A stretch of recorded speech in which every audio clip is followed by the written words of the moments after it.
Hey YouTube, today I'm going to be working on my 125. Now, the problem I've been having in this tank is the return pump and the sump. Over time it's just getting worse and worse and worse, not very much flow, and I don't even have enough to get both of these tubes going. You can see just one of them and the overflow is actually working. There's just not enough flow. You can see this is the return. Pretty abysmal flow rate for a 125 gallon tank. Used to be a lot better than that. I've taken it out, I've cleaned it, just hasn't helped at all. So you see there's so many particles in the water just floating around and just not getting the filtration that I want. So I bought a new return pump. Got this guy here off Amazon. Got a ton of good reviews. Now, the thing I like about this one is it does ramp up, so whatever. It has 10 different settings on there that you can choose the flow rate, which is kind of nice. And then it has the ramp up, so as soon as you plug it in, it's just not full power. It slowly ramps up to full power, which, I mean, really, who cares? But it's just kind of a cool feature. So I'm gonna get to work on that, and then we'll see what it looks like after I swap it out. All right. In case you're wondering, here is everything it comes with. Here's obviously the pump.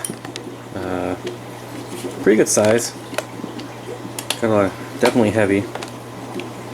Feels pretty well built. These guys here. Yeah, whatever. Here's for your intake if you choose to use this, or you got two of these, one for your intake, one for your outtake.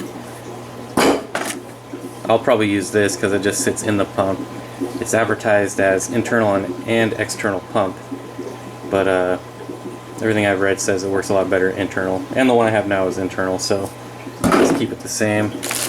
Power and the controller. And the way this works is this plugs into the controller,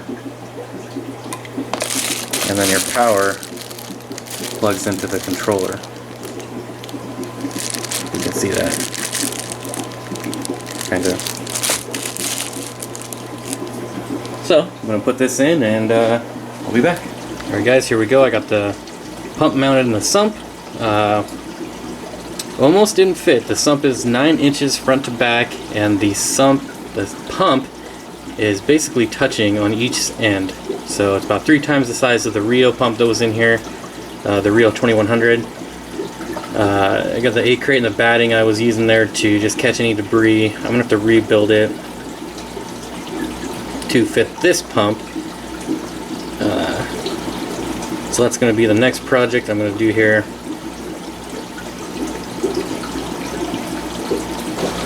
Here we have the controller. I just have it laying on the ground for now. I will mount this, but I'm running it at full power. Now, this thing is advertised at 68 watts at 2100 gallons an hour full power. So I got the kilowatt meter here. And as you can see, it's upside down, but we're hitting right around 60 watts. Which I am very excited about. That is really good for something that's claims to push 2,000 gallons an hour. So pretty happy about that. Alright guys, here we are on the outlet. This is getting just a ton of water. I foolishly tried to, you saw when I first started, I lifted it out of the water and it wasn't an issue. This time I just lifted it out of the water to check the flow, and it sprayed everywhere, all over the back of the wall, on my lights.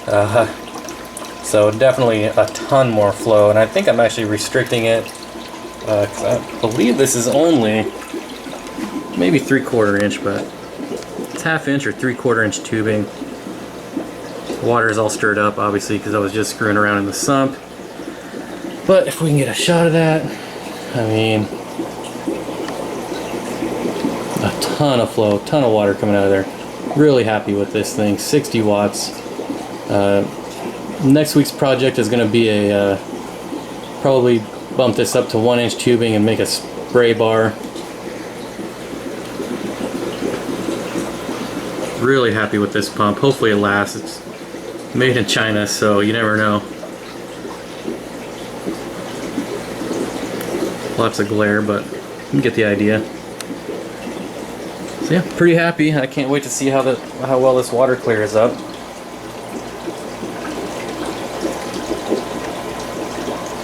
Hopefully it doesn't take too long. But yeah, there it is. Alright guys, thanks for watching.